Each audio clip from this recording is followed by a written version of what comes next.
জানিয়ে দিব আজকের বাংলার চাঞ্চল্যকর সংবাদ। শুরুতেই সংবাদ শিরোনাম। জয় বাংলা স্লোগানে যমুনা ঘিরাও, রাতেই দেশে ফিরবেন শেখ হাসিনা, থাকছে প্রতিবেদনে। জ্বালানি বিদ্যুতের সংকট নাই, তাইলে লোডশেডিং কেন? শফিকুর রহমান, থাকছে প্রতিবেদনে। দিল্লির সঙ্গে পুনরায় দোস্তি ঢাকার, হাসিনার পথেই এগোচ্ছেন তারেক, থাকছে প্রতিবেদনে। কার মর্জির ওপর ভর করে বাংলাদেশে ফিরবে আওয়ামী লীগ, থাকছে প্রতিবেদনে। হাসিনা ও তারেকের গোপন বৈঠক ফাঁস, থাকছে প্রতিবেদনে। ফেঁসে গেল জামায়াত, বাতিল নিষেধাজ্ঞা, দেশে ফেরার পথেই হাসিনা, থাকছে প্রতিবেদনে। এতক্ষণ শুনছিলেন সংবাদ শিরোনাম, এখন বিস্তারিত। দিল্লির সঙ্গে পুনরায় দোস্তি ঢাকার, হাসিনার পথেই এগোচ্ছেন তারেক। বাংলাদেশি অন্তর্বর্তী সরকারের আমলে দিল্লির সঙ্গে ঢাকার সম্পর্ক কেমন ছিল তা আর নতুন করে বলার দরকার পড়ে না। যে দেশের চাল ডাল আলু খেয়ে সে দেশের মানুষ বেঁচে থাকে, সেই ভারতের সঙ্গে চূড়ান্ত বিশ্বাসঘাতকতা করেছে ইউনূস সরকার। দ্বিপাক্ষিক সম্পর্ক এত তলানিতে চলে গিয়েছিল যা ভাষায় প্রকাশ করা যাবে না। ঘোলা জলে মাছ ধরতে নেমে পড়ে পাকিস্তান।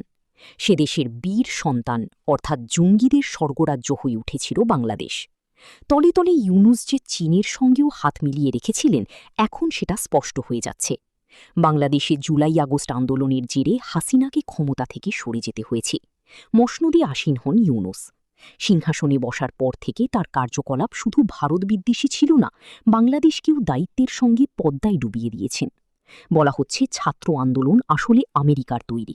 হাসিনা যেহেতু তাদের স্বার্থ পূরণ করতে পারেনি, তাই তারা তাকে ক্ষমতা থেকে সরিয়ে দিয়েছে, বসিয়েছে ইউনূসকে, যার বিন্দুমাত্র রাজনৈতিক অভিজ্ঞতা নেই। ইউনূস ছিলেন আমেরিকার হাতের মোয়া। তার বড় প্রমাণ বাংলাদেশ আমেরিকা শিল্প বাণিজ্য চুক্তি। তদারকি সরকারের মেয়াদ শেষ হওয়ার মুখে মুখে ইউনূস এই চুক্তি করে বসেন। তদারকি সরকারের তরফে বলা হয়েছিল এই চুক্তির শর্ত কোনোভাবেই প্রকাশ করা যাবে না। পরে আমেরিকা সেই চুক্তি প্রকাশ করে দেয়। এই প্রসঙ্গে উল্লেখ করা যেতে পারে ডোনাল্ড ট্রাম্পের একটি চিঠি। তারেক রহমান প্রধানমন্ত্রী হওয়ার পর ট্রাম্প এই শুভেচ্ছা চিঠি পাঠিয়েছিলেন। শব্দটিকে বন্ধনীর মধ্যে রাখার কারণও রয়েছে। এটা কোনো দিক থেকেই শুভেচ্ছা চিঠি নয়।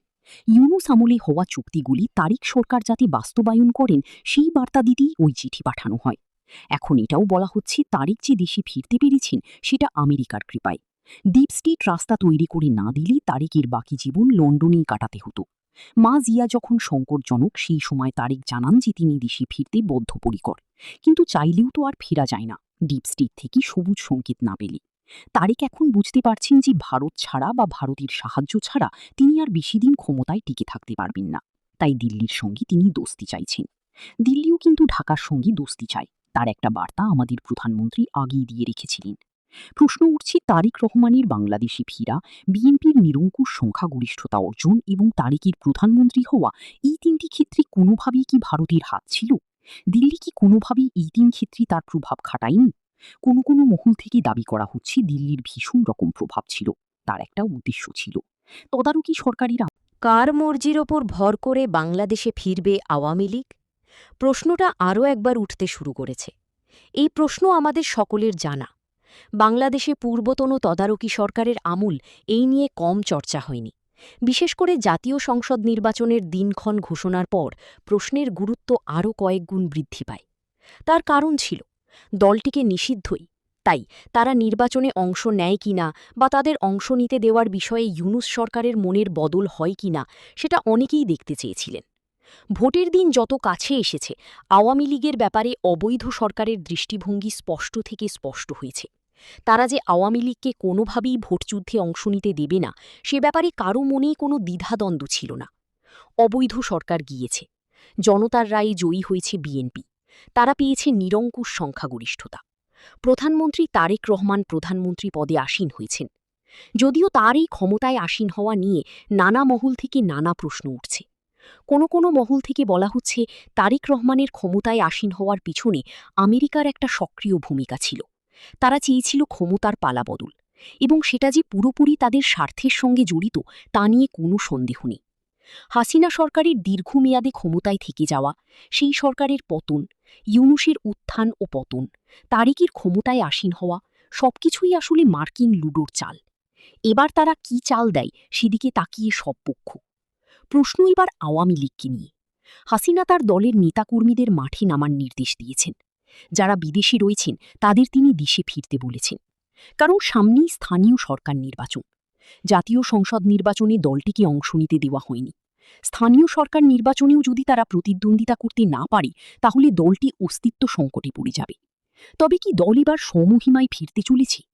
কোনো রাজনৈতিক বিশ্লেষকের মতে আওয়ামী লীগ এই ব্যাপারে বেশ অনিশ্চিত। দলের অনেকে জেলে আছে। কখনো তারেক সরকারের দায়ের উপর তাদের নির্ভর করতে হতে পারে। আওয়ামী লীগ এবং ওই দলের নেতাদের অনেকের বিরুদ্ধে মামলা রুজু হয়েছে, যদিও সব মামলা হয়েছে তদারকি সরকারের আমলে। তাই এই ক্ষেত্রে বিএনপির করণীয় কিছু নেই।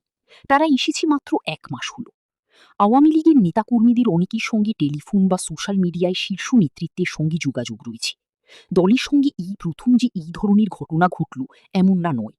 আমিনা বেগমের কথা উল্লেখ করা যেতে পারে। তিনি আওয়ামী লীগ অফিসে প্রদীপ জ্বালিয়ে রাখতেন। আবার জহুরা তাজউদ্দিনের মতো মাঝারি মানের নেতাকেও হাল ধরতে দেখা গিয়েছে। সংকটকালে তাদের মতো অনেকে